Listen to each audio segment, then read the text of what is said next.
इन पांचों किताबों में भगवान श्री राम की जन्म कुंडली है। मर्यादा पुरुषोत्तम भगवान श्री राम की प्रचलित जन्म कुंडली वही कुंडली है, कर्क लग्न की कुंडली, वही ग्रह स्थिति। और ये श्लोक है, संस्कृत में लिखा हुआ है। चैत्र शुक्ल नवमी पुष्य नक्षत्र, कर्क लग्न, लग्न में गुरु चंद्र, मकर में मंगल, वृष में बुध, मेष में सूर्य, तुला में शनि, कन्या में राहु व मीन में शुक्र। इस स्थिति में 5 उच्च ग्रह युक्त वेला में अवतीर्ण हुए भगवान राम जातक की सदैव रक्षा करें। भगवान राम की कुंडली मंगलार्थ प्रारंभ में लिखने की परिपाटी प्राचीन काल से चली आ रही है। भगवान श्री राम को सिंहासन के बदले वनवास क्यों मिला?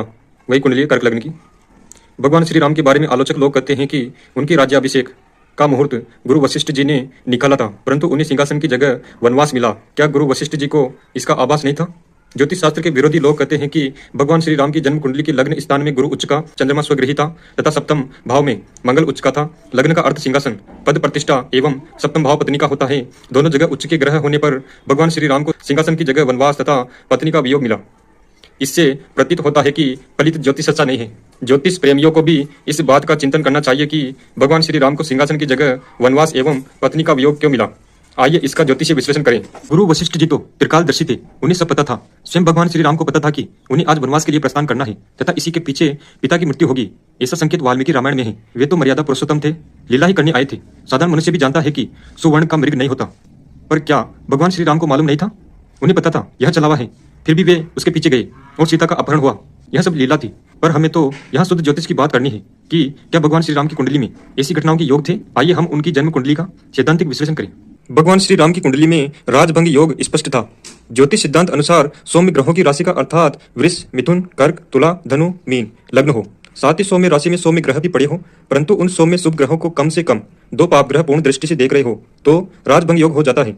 जातक राजा के घर में जन्म लेने पर भी वनवासी हो जाता है। यहाँ श्री राम की कुंडली में पाप ग्रह शनि गुरु चंद्र को पूर्ण दृष्टि से देख रहा है तथा मंगल भी गुरु चंद्र को देख रहा है, राहु भी शुक्र को देख रहा है। फलतः राजभंग योग स्पष्ट मुकृत है। शनि व सूर्य का परस्पर दृष्टि संबंध पिता पुत्र में वियोग कराता है। यह सर्वसामान्य सिद्धांत है। अब रहा पत्नी वियोग की घटना का ज्योतिषीय स्पष्टीकरण।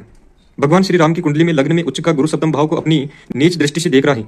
सप्तम भाव में मंगल होने से कुंडली मंगलिक हो गई, चौथे शनि होने से कुंडली डबल मंगलिक हो गई। अतः इस कुंडली में गुरु एवं मंगल का परस्पर नीच दृष्टि संबंध होने से जातक को लग्न, सिंहासन एवं पत्नी दोनों से च्युत होना पड़ा। हमें ज्योतिष शास्त्र की गहराई को सूक्ष्मता से समझना होगा। खाली उच्च के ग्रह कुंडली में पड़े होने से कुछ नहीं होता। यही सिद्धांत भगवान श्री राम की कुंडली में चौथे भाव माता व सुख का घर एवं दसम भाव पिता व राज्य का घर पर लागू होता है। शनि और सूर्य का परस्पर नीच दृष्टि संबंध स्थापित होने पर जातक को माँ एवं पिता, राज्य दोनों के सुख सानिध्य से वंचित होना पड़ा। यह अकाट्य तर्क है जिसका कोई ज्योतिषी खंडन नहीं कर सकता।